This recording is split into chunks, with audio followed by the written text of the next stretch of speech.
Oh snap, your girl got a new mic. I'm still messing around with it, so I apologize if my settings aren't on point yet, but hopefully it'll be a little bit better than my other mic that I've had forever and wasn't the best quality. So fingers crossed, but it's all a learning experience at this point. Anyways, today I filmed an intro yesterday, and I think I'm just going to use bits and pieces of it because I don't think that I could quite articulate how mind blown I was at the time, because I just had been in this Mandela Effect wormhole. Why do I call it a wormhole all the time? It's a rabbit hole. Sherrilyn. So I had been in this rabbit hole all day yesterday, and that is what we're going to talk about today. First and foremost, if you are new here, hello, hi, welcome. I am Sherrilyn. I'm so excited that you are here. I am so thankful for all of the new supporters and the love that you guys have been giving me. So thankful for you, and I love you, I love you, I love you, I love you. All right, let's get into it.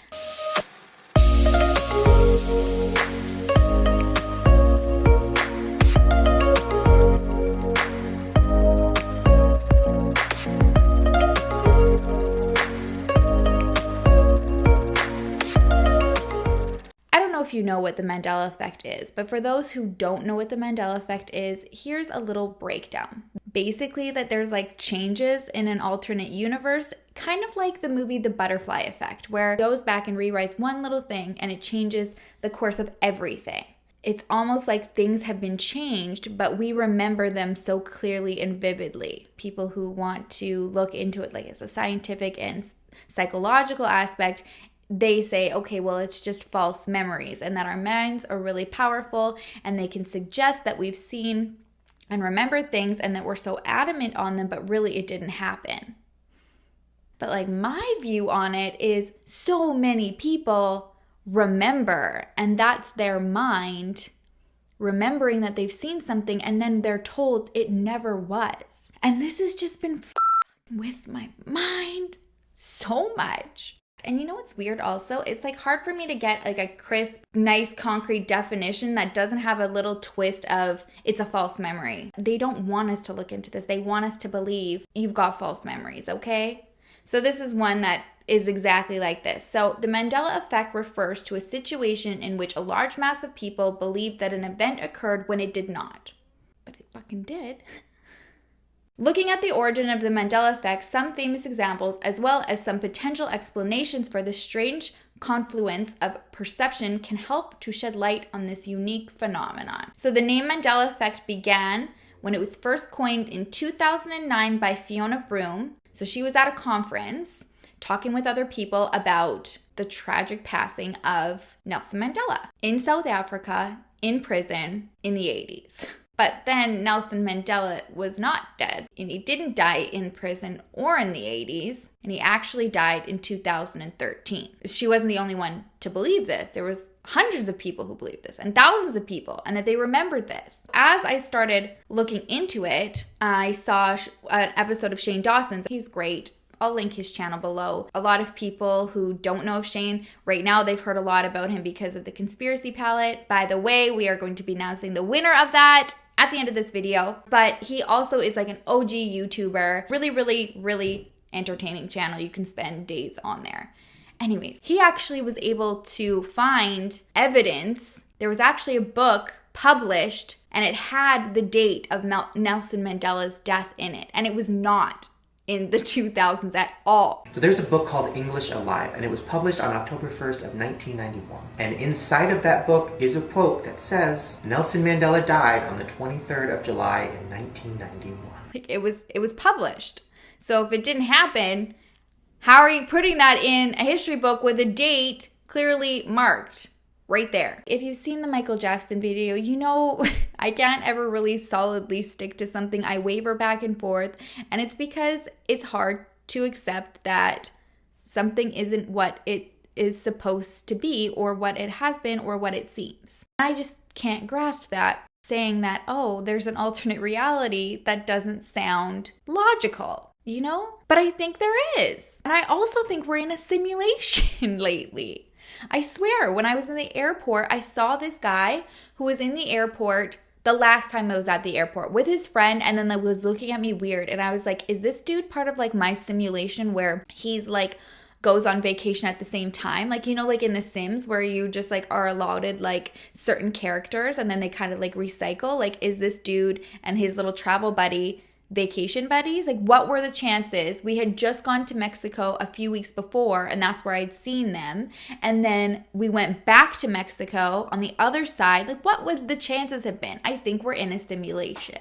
I'll get into that in a different video. So for me, why I really am like, okay, this makes sense to things that have happened in my past that I couldn't explain. So I'm going to get into that first story, and I don't know if anybody can relate to this at all because it was such a small detail, but for me stood out so vividly that I've never been able to forget it. And I don't think anybody else will remember this because, again, it's so small. Like, I just said that. Anyways, I remember when like 101 Dalmatians was like re-released on VHS. I was probably about 4, maybe 5. So I got the movie. I remember like just after the opening credits, there's like Roger playing the piano, and then Pongo's laying on his little day bed, and he's looking out the window and seeing all of the ladies and the dogs, the broads with the bitches that look like them. Anyways, what stood out to me is on his little day bed, there's a couple magazines that are stacked. And so I remember the first time I watched it, I remember him shifting the covers of the magazines, and I remembered seeing the cartoon models on the covers. So in my mind, I had remembered seeing like the first one, and then he moved it and there was a blonde lady, and then he moved it and there was like a pinup style black and white model. And I remembered, you know, like a cute little, like, I can clear as day see the face. The second time I watched the movie, and I just so distinctly remembered this character and being like, oh, like that cartoon is really beautiful and cute. And when it replayed, she was gone. Like, she was never there again. And I was like, did that happen because maybe the first time you watch it, it glitches something in the tape and that part disappear? I could not understand why I never saw this cartoon again. So as the years went by, it was really weird that I always kind of remembered that. I didn't focus on it daily, but here and there throughout the years, I'd be like, that was really weird. And I still remembered that. I thought in my mind it was the blonde one that never came back again. And so I was like, I wonder, you know, kind of what she looked like. Because in my mind, it stuck out so much that I kept thinking about it throughout the years. I was like 4 or 5. So then I'm going through all of this Mandela Effect stuff yesterday, and that memory came up. And I was like, you know what? Now that I have Disney Plus, it's so easy, it's on my phone. I'm going to rewatch that and see if maybe that was just my mind and maybe none of them disappeared and they're all there again. So I knew I was going to see like the first cover, and then I knew that second one, which was the blonde one in my mind, disappeared. And then the last one, the pinup black and white cover with the little detail, was the last one that I was going to see. So I'm watching, and lo and behold, he shifts the magazine and the blonde one is there. And I'm like, oh, okay. But she didn't really look like I remembered her looking. It was more of like a full body shot when I really remembered like a close-up. And I was like, well, maybe it wasn't that close-up. Maybe it's the pinup one that's coming next. And that's the close-up. So there's the blonde one. And then I'm waiting for the next shift to see the pinup girl that I've remembered clearly all these years. You guys, there was no pinup girl. The one that I remembered so clearly seeing is now disappeared. She's not there. There was a blonde girl that I don't remember really seeing, but I remember seeing the very first time I watched it, even though it didn't really look like her. But the one that was consistent in my mind all the time, the pinup style magazine, black and white, gone. And in the video, you can see like the bottom of her. Like you can see like the arm. It's gone. So now I'm like, what in the out of my mind. So that's my example. I don't know if anybody remembers that. Again, like I said, it's right at the beginning. There was no emphasis on it. Like it really had nothing to do with the movie at all. It's just like him being bored. But I just remember it so clearly and then disappearing. And now I remembered that girl. So I'm tripping out, you guys. I don't know what's going on here. Anyways, let's go through some of the top ones that had me questioning all of our reality yesterday. So number 1, I'm going to show you a picture here, okay? How is it that you remembered the Monopoly Man? Is it this photo of the Monopoly Man? Or is it this photo of the Monopoly Man? Do, do, do, do, do, do, do, do, do, do, do, do. That's it. Time's up. I don't know about you, but I know 1012% the Monopoly Man had a monocle. The Monopoly guy. But apparently, he doesn't.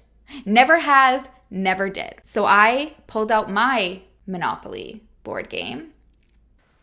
What the fuck? And I can't find a monocle on any photo of him in this game. Nowhere.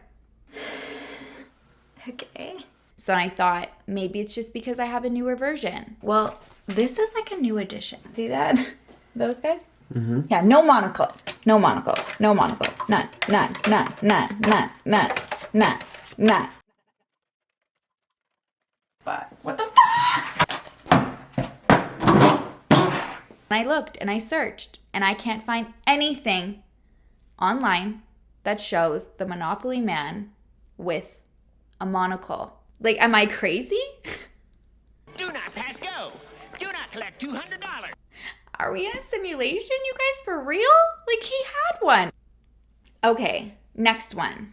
I remember reading these books all the time as a kid. So it's a family of 4 bears. I'm pretty sure we all know which family of bears I'm talking about. So usually when you talk about these bears, there's usually 2 pronunciations that I've heard that people say. Well, I just want your opinion on this because I know you used to watch this TV show and I used to read the book, so I never heard how it was pronounced. I'm not going to ask you what it is. I'm just going to give you clues, so I want your authentic way of saying the name, okay? So it's a show about a family of 4 bears. Who were they? Oh, the Berenstain Bears. The Berenstain Bears, right? They're not... Berenstain. Yeah, they aren't the Berenstain. There's Berenstain and there's Bernstein. That's usually what I hear. I've always said Berenstain Bears, and when my sister does it, she does the Berenstain Bears. I can hear the song just being like the Berenstain Bears. But guess what? It's not the Berenstain Bears. And it's also not the Bernstein Bears. It's the Berenstain Bears. And it's spelled stain. Berenstain. Not Berenstain. Berenstain. Berenstain. I don't recall that at all. If anybody said that to me when they read the book, I'd slap them in the mouth. I'd be like, ew, it's not the Berenstain. It's the Berenstain. Berenstain Bears. So that one's been fun. I looked through all of my books, looked in all the fine print, read everything, tried to find one little glitch in time where maybe there were still remnants of the Berenstain Bears somewhere, but I couldn't find it. However, I watched Shane Dawson's video on this, and Shane was able to find a clip of one little spelling where it was the Steen Bears. And in my mind, I was like, yeah, they missed one. Whoever's got us on a simulation out there, you missed one, guys. It was the Steen Bears. It was Berenstain Bears. All right. We all know your girl loves a little Michael Jackson in her life. If you haven't seen my Michael Jackson conspiracy, you can find it right here. I feel I'm rather familiar with the lyrics and the song. And this one, again, I'm not understanding. The song lyrics to Billie Jean are, and blank always told me, be careful who you love. Now, is that blank mama or is the blank mother? All right, did you pick mama or did you pick mother? Because it's mama. No, it's mother. Michael Jackson would not, even if he had someone writing it for him. I just can't understand him being like, yeah, mother always told me. That sounds good. And mother always told me. And then when you listen to the song, yeah. Mother always told me, be careful who you love. It's mother. And I just can't get on board with that. But he did, apparently. It was never mama. It was mother. So there's that. It was really fun yesterday. It was a great day. And you know, that one actually I can kind of understand the most, as much as it still bothers me. Like when I heard it and I was waiting and I was listening to the song and I was like, I was like, pardon you? You've been saying mother? I know that, a lot of people, when it comes to lyrics, they say it wrong. And I mean, I'm guilty for it too. To this day, whenever I hear the Informer song by Snow, I'm like, Informer, and I lick your boom boom now. That's not it. Unless it is. Who knows? But that's what I say. But in this situation, it's like everybody sings it. We all just heard it wrong. At least I know that he didn't write, I lick your boom boom now. But I have no interest in figuring out what he said because I like those lyrics and they work for me.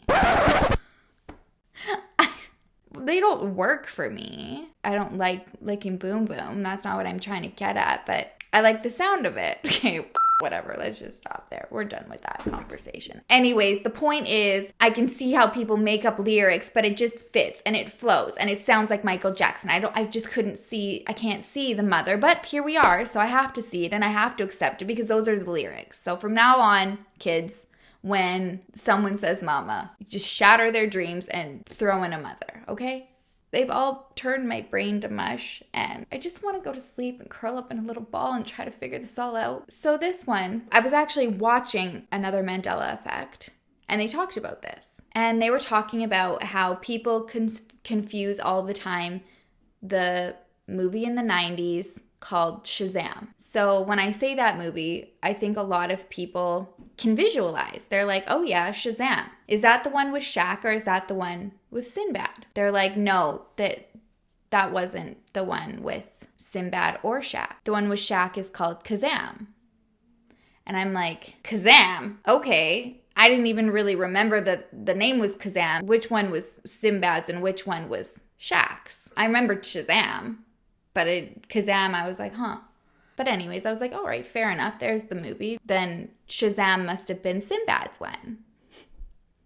You guys, there was never a Shazam, and there was never any genie movie with Sinbad. Like, what did I watch? What the did I watch with Sinbad? When I was looking yesterday, I was like, oh, okay, which one's the one Sinbad's in? I really liked that movie. I want to watch it again. I remember like a kid and stuff and kind of like the outfits and, like he's just, I can picture the movie. I can picture watching it. I can picture it on VHS. I think it's got little red writing. Like I remember all of this. And no, it never existed. There was never. It never existed. It never existed. Did you watch this? Because apparently you didn't. We've all made it up. Like have every single one of us made up this movie? How could all of us make up this movie? I knew there were two, so I don't want people being like, oh, you're being confused from the one with Shaq. No, like there was one with Sinbad. I remember. So yeah. For everybody else who remembers it, family remembers it, my husband distinctly remembers it apparently. Shaq did, and Sinbad. And he's got like big elfie feet. Fucking he has a big And a glittery gold turban. Yeah. Yeah. Bo is Googling, I bet. He said the movie did exist at one point, but he hasn't given me anything else. We all believe it. You cannot find this movie. He says he can't find any sources, but there's mixed reviews of people saying it did exist. Right? Others say It's f***ed up. It did exist. It was around the time Mr. Nanny came out with Hulk Hogan. The kid that found the fucking genie bottle, that was Sinbad, that was in the fucking genie bottle. But was that Shaq's movie? No, it wasn't Shaq, that was Sinbad. I 100% remember it. What did we watch, you guys? Like, where are we now? That's what I want to know. Like, if we are not in our little 90s Bart Simpson troll bedrooms watching Sinbad, where the fuck are we living right now? Are we in someone's computer screen and they're laughing at us right now? Like, oh, fuck. They're kind of catching on, but they're still stupid enough to think that it's false memories. But all of them have it. Collectively, thousands of us remember. And I'm kind of scared because I'm like, all right, well, if we're in a simulation right now, like, I don't want to piss off the person who's got me going. Like, I want to stay for a while. Don't cut me out yet. So, you know, I'm okay with kind of believing that I had false memories. If that's what I need to do to stick around for a while, then okay. This is where we are. If you're controlling my life via simulation, please keep me. Okay. That's it for today. I've got a few others that I want to do later, but I kind of just want to like add them here and there because this video could go on forever with the ones that I've seen, and I kind of wanted to make this one short and sweet. And that's hard enough for me. I mean, we know I love to. I've had people comment on it already, so thanks for that, strangers, for coming on my channel just to tell me that I talk a lot. It's nice. Anyways, I love you. Thank you so much for all the support. Come on, simulation. Yes, that's what I'd like to do. If we are in a simulation, can you please help me speak better? Because I have a hard time articulating and it's frustrating sometimes. If I could sound less stupid, that'd be great. Okay? Thank you. Thank you very much. Let's see if that works. Next video, we'll check in and see if they've made some adjustments to my character. Adjustments. See? I hope you have a great... now they're just f***ing with me. I'll take it though. If it keeps me here, I'll take it, all right? All right, you guys. I hope you have an amazing week. I will see you on Monday with my next video. I love you to pieces. Mwah. If you haven't already, please like and subscribe to my channel. It means the world to me. Never, ever be able to say it enough. I love and appreciate every single one of you so, so much. And thank you so much for allowing me to do what I really, really love and grow on something that I've been so passionate about for so long. Have a great day. Bye. Sing. Okay, you guys. So we are going to do the draw. This little bad boy is going to a new home. I'm really kind of attached to it. It sits beside me at my computer while I edit, and I look at it and I'm like, oh, I just really hope you go to a great home, and whoever wins this, I really hope that you love and take care of it so much, because I get like awkwardly, weirdly attached to things. Like even when I go on vacations, I feel bad when I leave pallets at home because they're missing out. I know, I'm fucking weird. I really hope it's going on to make beautiful, gorgeous looks. Okay. So, first of all, thank you to everybody who entered and liked, shared, shouted out, commented, tagged their friends, did all the stuff. I met a lot of people that I'm really super excited to connect with, so shout out to you. I see you guys. I love you, and thank you so freaking much. I'm so glad that a contest like this is able to connect me to people who have similar loves and interests as I do, and I just really appreciate you guys so much for your love and support, and I hope after the draw is done, you don't just abandon me and leave. Okay. All right. So I'm going to record it over here because my camera is here, so no one thinks I'm up to any funny business. We are randomly choosing a number between 1 and 317. That's so exciting. So here we go. 63. Let's see who's like, I'm so nervous. I'm so excited for whoever this is because I don't even know yet. I could throw up. All right. 63 is... Woo! Okay, everybody saw this, okay? Like, you guys saw that I did it on a generator here. I didn't pick favorites. I didn't do anything. But it's my girl, Angelica. I'm gonna cry, oh my God. Okay, let's just take a minute. I'm so weird. You guys, when I, like, watch I'm actually tearing up because I know how excited she's gonna be about this. But when I watch, like, award shows and people win awards, I just, like, sit there and I bawl like a fucking baby. So, congratulations, Angelica. And thank you again to everybody else who entered. I will be doing more giveaways in the future, so please stay tuned for that if that's something that you love. This is probably the 12th billionth time I've said it, but I love you so much, and I can't get it out enough. And I hold back from it. That's really like what I'd like to do. Like I would just love to squish you all and just smash your little faces and just love you. That's how I show affection. So I love you. Bye.